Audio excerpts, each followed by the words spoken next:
city property. Yo ayati.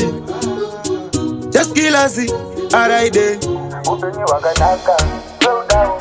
Life yakanaka, slow down. Slow down. Hupenyu hwakanaka, slow down.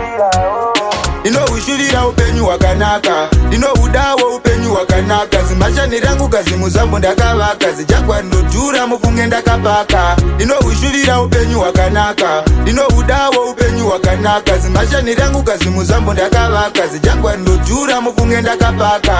Handichade kurarama munhamo, kutogara ndichiitwa semuranda. Ndakudawo kalafi yakanaka, breakfast tumazai nemukaka.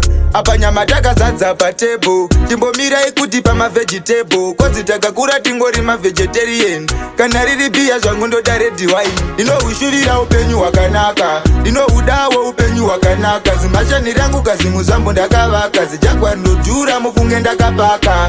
Ushurira upenyu hwakanaka, udawo upenyu hwakanaka. Zimashani rangu kazi muzambo ndakavaka, zijakwa ndodhura mufunge ndakapaka.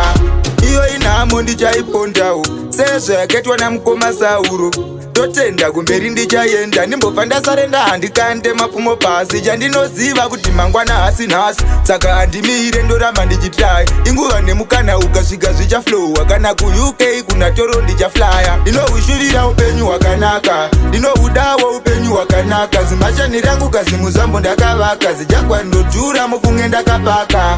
Ushurira upenyu hwakanaka, udawo upenyu hwakanaka. Zimashani rangu kazi muzambo ndakavaka, zijakwa ndodhura mufunge ndakapaka. Handichade kurarama munhamo, kutogara ndichiitwa semuranda. Ndakudawo kalafi yakanaka, breakfast tumazai nemukaka.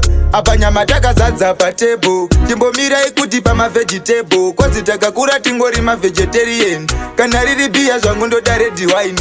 Ushurira upenyu hwakanaka, udawo upenyu hwakanaka. Zimashani rangu kazi muzambo ndakavaka, zijakwa ndodhura mufunge ndakapaka.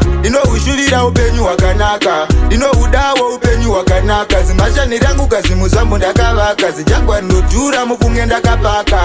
Ushurira upenyu hwakanaka, udawo upenyu hwakanaka. Zimashani rangu kazi muzambo ndakavaka, zijakwa ndodhura mufunge ndakapaka.